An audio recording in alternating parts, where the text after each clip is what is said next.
China ఒకసారి తన దేశంలో తయారయ్యేటువంటి ఉత్పత్తి ఎలక్ట్రిక్ కార్లు ఏవైతే ఉన్నాయో వాటిని ఒక పెద్ద ఓడలో ఇతర దేశాలకు పంపుతుంది. ఆ టైంలో చిన్న నిప్పు, చిన్న మంట కారణంగా ఆ పూర్తి షిప్ అంతా కూడా తగలడిపోయింది. ఆ టైంలో ఒక చిన్న బోటు, ప్రతి షిప్‌లో కూడా ఈ చిన్న బోట్‌లనేవి ఉంటాయి. ఆ చిన్న బోట్ తీసుకొని అందులో ప్రయాణిస్తున్నటువంటి ప్రయాణికులందరూ కూడా బయటపడిపోయారు. ఆ షిప్ అంతా కూడా తగలడిపోయింది. ఆ కార్లు మరియు ఆ యొక్క వాడ మొత్తం నాశనం అయిపోయింది.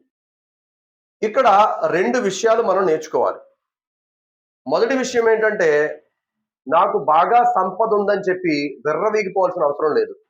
ఎందుకంటే చిన్న నిప్పు లేదా చిన్న మంట లాంటిది ఏదైనా ఒక తప్పు మన పూర్తి ఆస్తి నాశనం అవ్వడానికి కారణమవ్వచ్చు. రెండో విషయం ఏంటంటే, కొద్దిమంది తక్కువ స్థాయిలో ఉన్నారని చులకనగా చూడాల్సిన పని అస్సలు లేదు.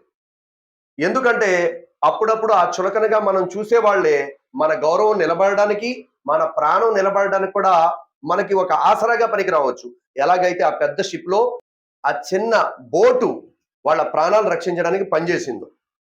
అందుకోసమే మన దగ్గర ఉన్న డబ్బు, ఆస్తి, సంపద చూసి విర్రవీగిపోకూడదు. ఎవరైనా పేదవారు పేదరికంలో ఉన్నారని, మిడిల్ క్లాస్‌గా ఉన్నారని వాళ్ళని మనం చులకనగా చూడటం, చులకనగా మాట్లాడటం అనేది చెయ్యకూడదు.